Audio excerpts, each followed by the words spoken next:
اولئک علی ھدی من ربہم واولئک ھم المفلحون،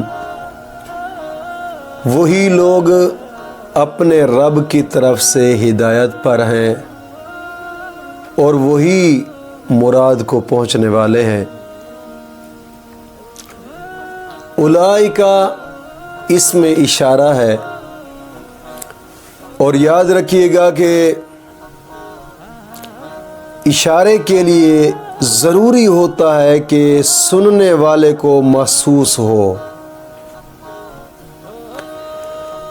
اور یا اس طرح محسوس ہو کہ جناب علی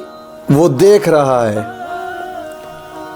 یا پھر اس طرح محسوس ہو کہ اس کے کچھ ایسے اوصاف بیان کیے جائیں، اس سے معلوم ہو جائے کہ یہ وہی ہے۔ مثال کے طور پر کوئی آدمی ایسے بات کرتے ہوئے کہتا ہے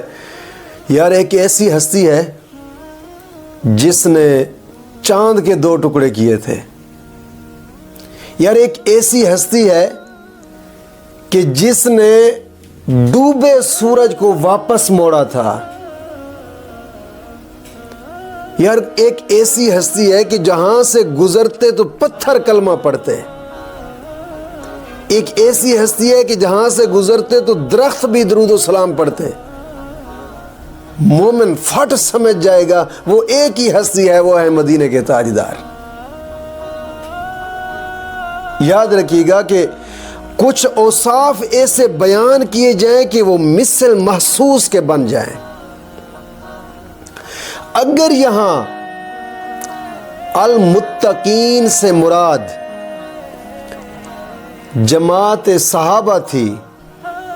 تو پھر اولئک یہ پہلی قسم کا اشارہ ہوگا، یعنی صدیق اکبر، عمر فاروق، عثمان غنی، علی المرتضیٰ، مہاجرین صحابہ، انصار صحابہ، یہ تمام ہدایت پر ہیں۔ اگر متقین سے مراد عام جماعت ہے، مومنوں کی عام جماعت ہے، تو پھر یہاں اشارہ ذہنی ہوگا، یعنی کہ قیامت تک کے وہ لوگ جن کی یہ صفتیں ہیں وہ متقی، اور یہی لوگ ہدایت پر ہیں۔